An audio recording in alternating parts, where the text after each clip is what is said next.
Hey guys, and welcome back to another episode. We are on another road trip, and this time I'm in the Ferrari. So I got an invitation from Ferrari themselves, and they invited me to Abu Dhabi for Ferrari Racing Days.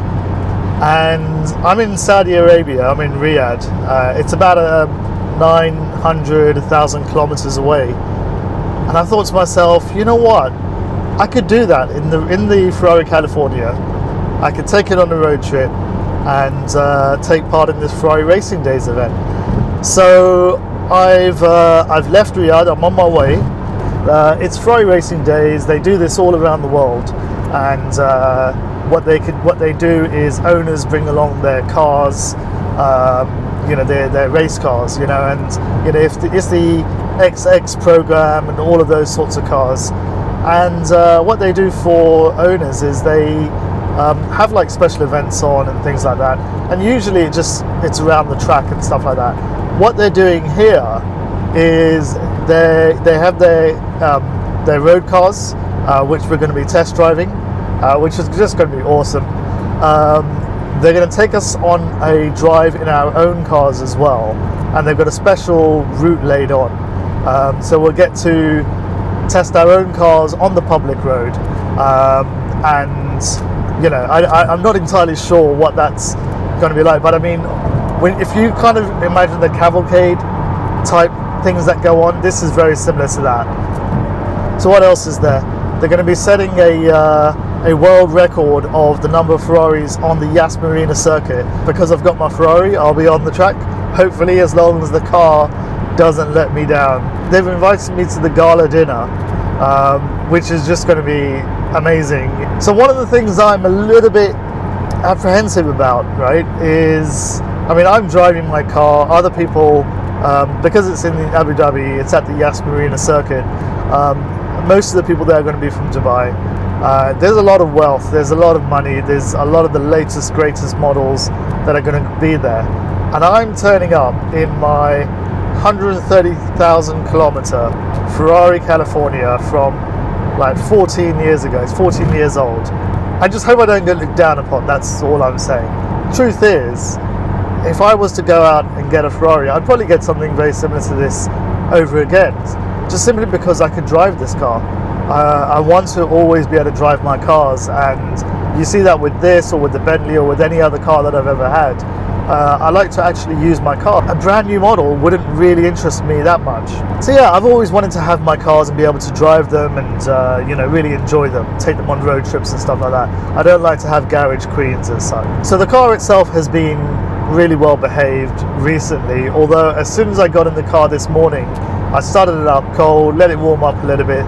I set off, and about a mile from the house, I kid you not, all the yellow lights came on the dashboard, and that's never happened before. I had Manatino fail and this, that, the other. It was just like error after error coming up. Dashboard was lit up like a Christmas tree, and I thought, oh God, here we go. Last time I tried a road trip in this, it let me down, and again. So I switched off the car, locked it, unlocked it, started it up, and all the errors were gone.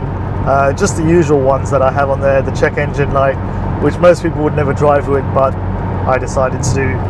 And yeah, so let's see.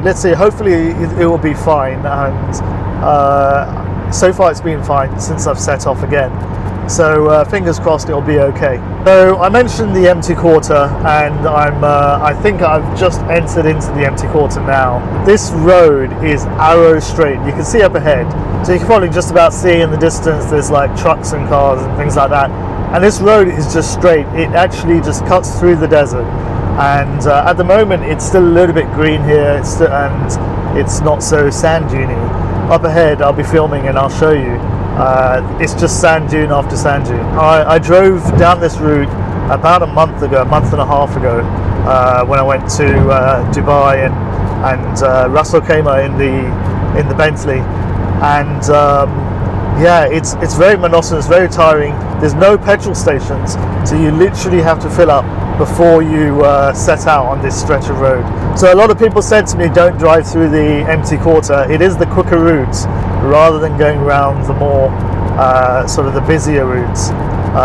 So it cuts maybe about an hour off the journey time. In total, it's going to take me about 9 hours door to door to get to the hotel.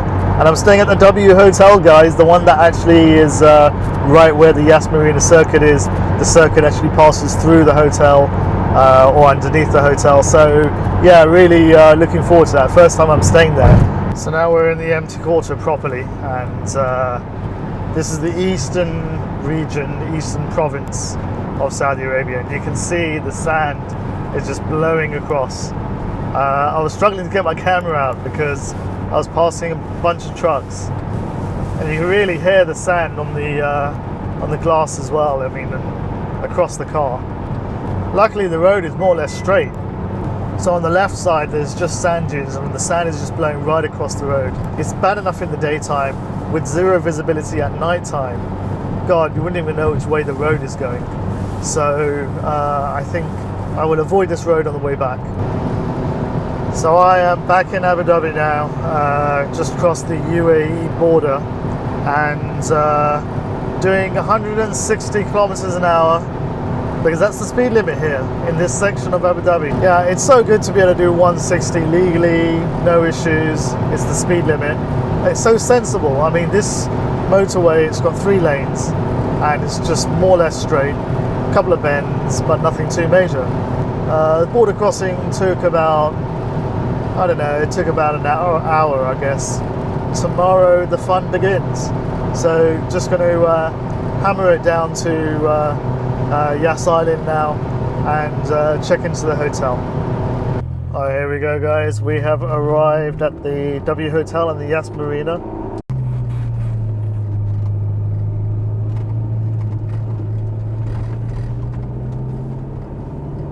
I've been here a few times, never stayed here though, but it's such a fantastic, iconic building. Looks fantastic, and I'd always said that if I was going to come to the track, I'd have to stay here.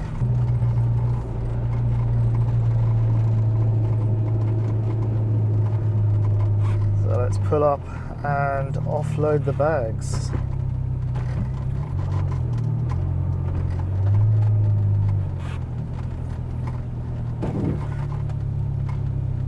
So let me give you a tour of the room. I mean, this is the hallway, which is sort of in keeping with that sort of motorsport theme. And then here is my room. So let's check it out inside. Really nice, modern, bright room. Decent sized bed as well. So that looks comfy for tonight for sure. Need to recoup after that long drive. But this is the best bit. This is the view outside, and literally a view of the track and the marina as well. So the tunnel is just there to the right, and the cars come around. So guys, one thing about this trip is that I've shot quite a lot of footage, and there's a lot that happened on this trip. So some of the things that have happened, and you're going to see there's in future episodes, is the empty quarter completely destroyed my car. It completely destroyed my Ferrari California. So I'll be showing you that.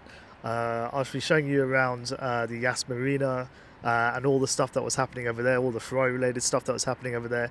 I got to drive on track a Ferrari 296 GTB, and I've got to say I didn't expect much of it, but I was completely blown away. So I'll be showing you that in a future episode. And also on the way home, I literally nearly died. I had a tyre blowout on the motorway, and it was shocking. I don't know how I managed to control the car and take it to the curb or to the hard shoulder, but yeah, that was completely, well, you know, I'm lucky to be here today.